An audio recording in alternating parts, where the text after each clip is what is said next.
Ready, set,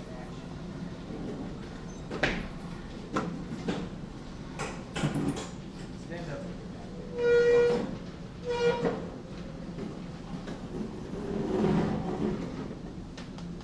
Alright, once your practice tests are done, after your safety tests are done, you're going to get a long board like this one right here from our lumber yard. Okay, this is how we order our lumber from Brennenburg at the moment. It's roughly about 8 to 10 feet. Be very careful as you're walking out of the lumber yard that you're not going to run into anybody and hit them in the head. Just walk slowly, watch your front and your back. When we order our lumber, it's going to come with this painted ends. Okay, it helps for bugs, helps for identification at the lumber yard. We are going to cut that off the very first thing we do, okay? Or at least make the mark that we're going to cut it off. Our boards come with one ripped edge. So we actually have one square edge. It's the side that's showing to you guys right now. The other edge is rough. Okay, that's the original mill mark from lumber yard. Okay? So I'm going to be referencing out this edge as much as possible. I'm going to need some things. I'm going to need my cut list for whatever project that I'm working on. I'm going to need a square. Where's the edge? All right, it looks like a triangle, but it's actually called a square. It's my favorite square. This square can do tons of things. It's called a square, a speed square. Right here. Speed square. It's got a little ridge that hooks along the top square end of my board, and I'll ensure that I get a square line when I make my mark. For you guys, I want you to use a sharpened pencil. Mechanical pencils work about the worst. I suggest a carpenter's pencil, or at the very least, just a wood pencil, sharpened to a point. I'm going to use a Sharpie so you guys can see a little bit better, but this would be a horrible marker to use when laying out your boards. Anyone thinks they know why?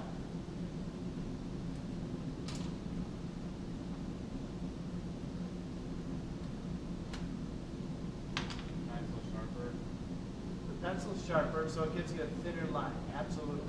Okay. Marker gives you a wider line. That's just for our purposes here. So, last thing you're going to need is a tape measure. Anybody else go out and get their own tape measure yet? Nice. Good. All right, we've got one of us here. I'm going to start on one end, hook my square over the end, and I'm going to cut off just about a pinky's width worth of wood off of this piece right here. I use my square so I can count on that end being square. If you zoom in right here, or if you look really close, these ends on our boards are not square, meaning they're not 90 degrees. They're not perpendicular to our other square edge. So we're going to use this square to ensure the end is square. Do we square? We get hard to see how many types of squares. First time I did these videos, I included a ton of jokes in them. And I'm trying to remember them now. I'm just blanking on them. First thing on our cut list. You guys see what it is? Legs. That's the name of them. Okay, I'm going to look backwards. Okay, I'm going to look at length, width, thickness, and then quantity. Okay? So length, what is it? 23 and 3/4. Okay. I don't want you looking at your papers right now. Please watch me. 23 and 3/4. I'm going to line up the stop hang of my tape measure on that square line. Come over here, 23 and 3/4. Make a little line like that. Take my square. Draw a line all the way down. Okay? So here I'll be able to get at least one leg. Okay? 23 and 3/4 is the length. What's the width? 1 and 3/4. Okay? I'm going to keep using this if it's just there. Okay, 1 and 3/4. I'm going to measure from my square edge. I'm going to find 1 and 3/4. 1 and 3/4. 1 and 3/4. So I'll actually be able to get 3 legs out of here. And if you missed that, here's a little trick that I want you guys to do so you can visualize what we've got here.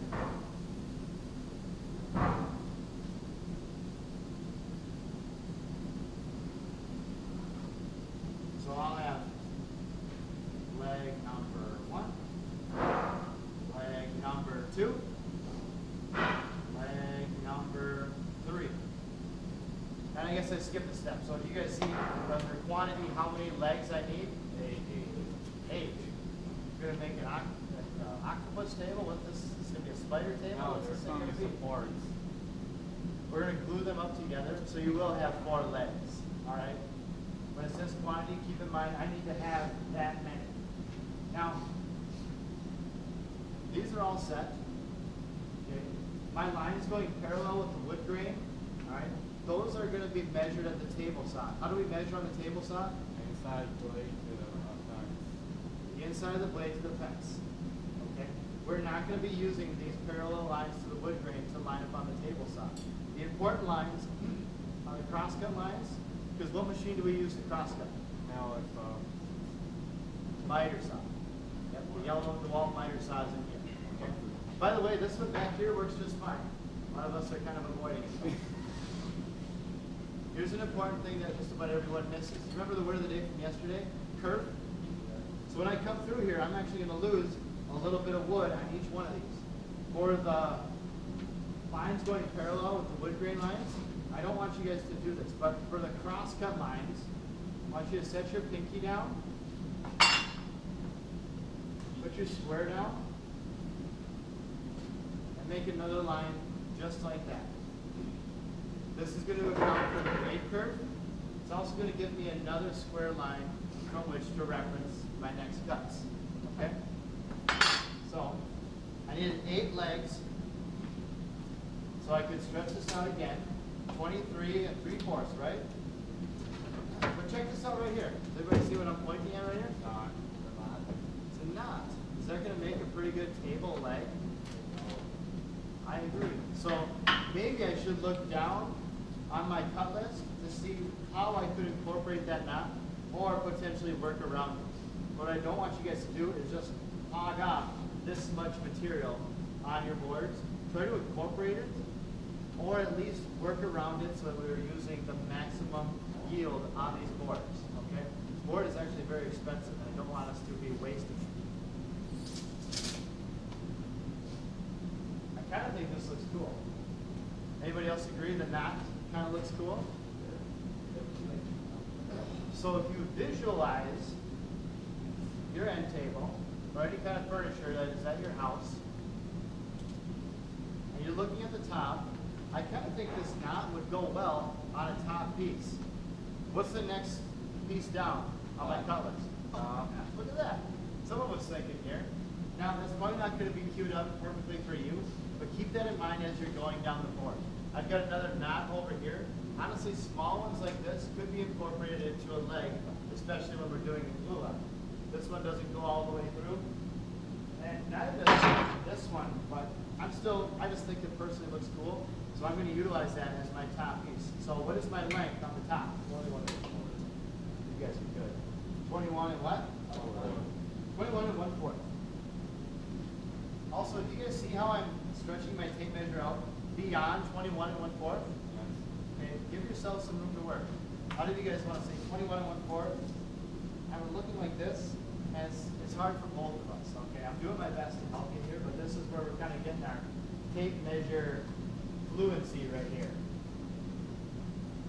I have to tang my tape measure to that new line that I made with my pinky to account for the blade curve. 21 and 1/4, right? Like that. Take my square, line it up with that dot. And how wide is the top going to be? 5 1/8. Whoa! I wonder if this board is even 5 1/8 wide. Okay, that's something to consider too. We can always erase these lines. You can always erase these lines when you're using a pencil.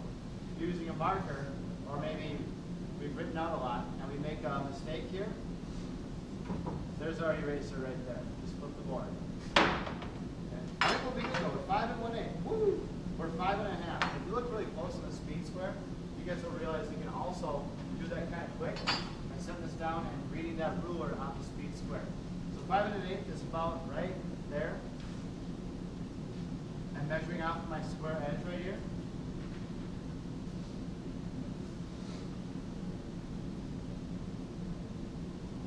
That's going to be pretty cool. How many top pieces do I need? 3. this is going to be top number 1. I see another knot down here that I want to utilize. So as I plan this out, we can start to think about these things. Okay, I'm going to put my pinky down, slide my square over. That's going to count for the curve again and give me another square line. Let's go with another top piece. 21 1/4. Go a little faster this time. Get that square edge. Top number 2. And I know this didn't change width. They might change widths a little bit as they go down the boards. It's a good thing to check, but if I can see that I've got 5 1/8 all the way across here, I'll be good. I don't need to make this line. If you do that, all right, where it's just freehand, or if you're a wonderful artist in art, and you do this number here, it's really hard, all right, as a woodworker to look at that and follow the line. Okay?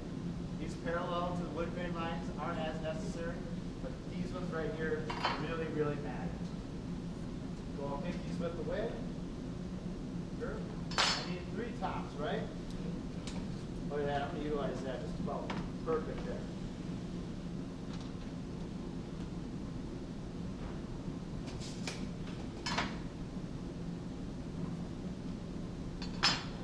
Top number 3. All right. Okay, I'm liking the way this is looking so far. I could come back to the legs so you don't forget about those legs.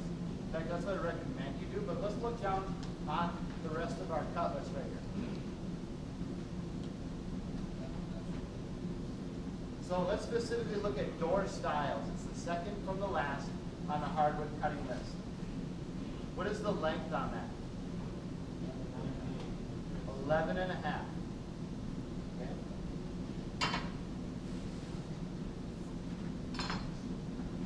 Door styles. 11 1/2. I'm marking that out the same way I did all the other pieces. And how wide is that? 2 3/4. How many of them do I need? How many? 2. Thank you. 2 3/4 times 2 is what? 2 3 1/2. 3 1/2. Let's go 3 1/2. That looks good. Okay, so I've got door style. Write them all out. Okay, because if you just write DS, you might forget about that later. Okay, door styles. Door styles. Okay, we've got a couple things to talk about here. All this right here, I want utilized for something. Okay, you can make yourself an extra door style. We can keep it for a cutting board piece. All right, 11 1/2 inches can't be used for much. In fact, I don't even want to store it in the scrap. We store it in your lockers, but label it either question mark or extra or cutting board material, something so that you still own it and we can utilize it later. Okay? 11 1/2 inches long. Okay? How thick does this piece have to be? 3/4. This wood comes into us at 15/16. That's just shy of 1 inch. Okay, technically that's a 4/4 board at 15/16. All right, sanded on 3 sides. But if I were to go and cut this now at 11 1/2 inches, could I then take it to the planer? No. No. So I need to be big brain right here and think, I'm not going to cut this right away. You can indicate that however you want. What I like to do is to just add another inch or so, and maybe write number 1 cut. All right, right on here at some point, 3/4 thick. All right, give some stars so you are aware that you don't want to go and cut this when you're jamming on the miter saw. Get your legs, get your top, get your top, get your top. Whoa, okay, I've got some stuff here that's trying to remind me that I need to cut here first, and then here second, after I've planed it down to 3/4 of an inch. Is there any questions on that? Okay, I'm almost to the end of my piece. gotta remember, this end is not square, all right, but I can still get at least 2 legs. Let's see if I can get 2 more legs out of it. Okay, so let's just work backwards here. Give myself a square end, just like I did over there. I can measure out really either line, but I'm going to go off this one right here. What does the leg need to be? 23 and 3/4. Okay, thank you. 23 and 3/4. Wow, look at this, boys and girls. There's my line. Take my square. Draw right here. That's going to be a leg. That's going to be a leg. Oh yeah, we'll be able to get 3 legs out here, no problem.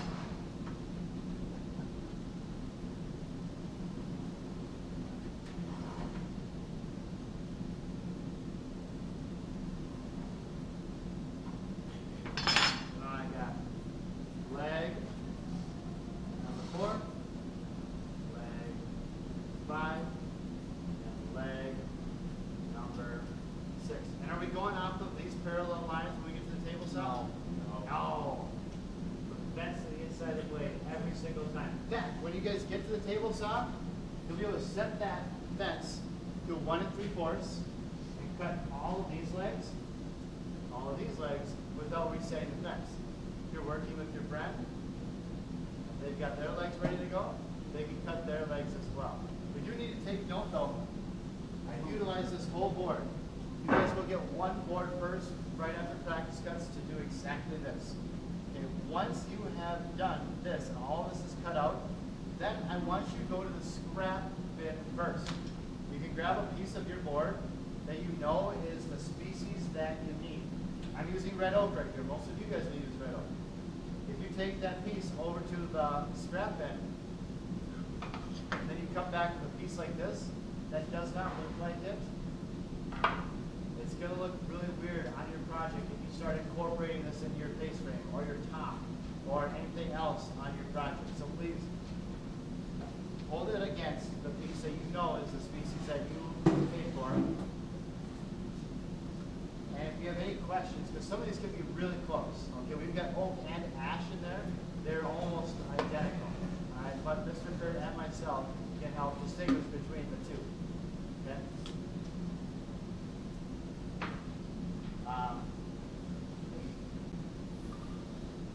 That's about it for laying out your boards. We'll talk about plywood.